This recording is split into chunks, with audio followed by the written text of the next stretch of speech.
रामराज अपनी पत्नी की जवानी की प्यास नहीं बुझा पा रहा था, उसे संतुष्ट नहीं कर पा रहा था, उसे अच्छे से प्यार नहीं कर पा रहा था। तो रामराज की पत्नी ने अपनी धधकती हुई जवानी को अपने पड़ोसी के हवाले कर दिया और उसके साथ 61-62 वाला प्रोग्राम चलाने लगी। नमस्कार दोस्तों, स्वागत है आप सभी का हमारे एशियन क्राइम अफेयर चैनल में।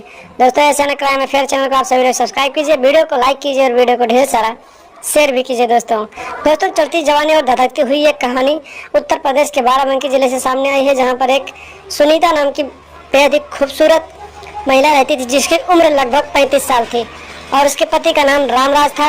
रामराज खेती किसानी करता था और उसके पास 2 बच्चे थे। रामराज रोज सुबह अपने खेत पे चला जाता था, पूरे दिन खेती करता था, दोपहर में खाना खाने आता था और शाम को वापस घर आता था। और धीरे धीरे समय बीतता गया तो रामराज की जो पत्नी थी उसकी जवानी उफान मारने लगी और रामराज जो था थका हारा घर आता था तो लेट जाता था, अपनी पत्नी को संतुष्ट नहीं कर पाता था और उसकी परफॉर्मेंस बहुत ही कम हो गई थी। तो उसकी पत्नी जो थी अपनी जवानी को, धधकती हुई जवानी को अपने पड़ोसी के हवाले करने के बारे में सोचने लगी और उसके बगल में रहने वाला रामराज का एक बहुत ही अच्छा खास दोस्त जिसका नाम सौरभ था, सौरभ उसके घर आने जाने लगा और फिर रामराज की पत्नी से नजदीकियां बढ़ाने लगा। जब उसे पता चला कि रामराज उसको संतुष्ट नहीं कर पाता है, उसका खुराक नहीं पूरा कर पाता है, तो फिर वो रामराज की पत्नी पर डोरे डालने लगा और फिर देखते ही देखते दोनों की निगाहें चार हो गई और फिर रामराज की पत्नी सुनीता अपने पड़ोसी के साथ अपनी जवानी को बांटने लगी, अपने जवानी की आग को बुझाने लगी।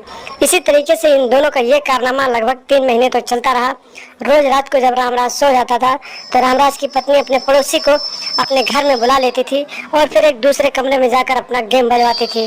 एक दिन की बात है, रात के करीब 2 बज रहे थे जब रामराज सो गया तो फिर उसकी पत्नी ने अपने पड़ोसी सौरभ को बुलाया और अपने दूसरे कमरे में जाकर अपना गेम बजवाने लगी। तभी अचानक उसका एक 10 साल का बेटा टॉयलेट करने के लिए उठा तो उसने अपनी माँ को अपने पड़ोसी के साथ 61-62 वाला गेम खेलते हुए देख लिया और फिर उसने जाकर अपने पिताजी रामराज को जगा दिया और फिर रामराज वहाँ पर पहुँच गया। और जब रामराज ने अपनी पत्नी को अपने पड़ोसी दोस्त सौरभ के बाहों में देखा तो फिर गुस्से से लाल हो गया और फिर वहीं अपने घर में रखा एक डंडा उठाया और फिर सौरभ को मारने लगा।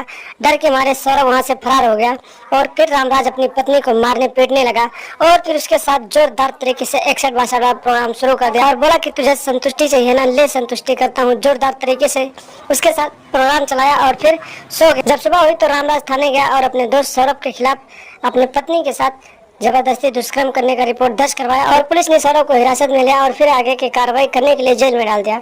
तो दोस्तों सावधान रहें, सतर्क रहें, किसी से दोस्ती करें तो उनके बारे में जान लें और अपनी पत्नी को हर हमेशा प्यार देते रहें, क्योंकि एक पत्नी को सिर्फ पैसा नहीं चाहिए, उसे उन सुख भी चाहिए और अगर उसे आप शारीरिक सुख नहीं दे पाओगे तो आपकी पत्नी कहीं ना कहीं बेवफाई आपसे कर जाएगी।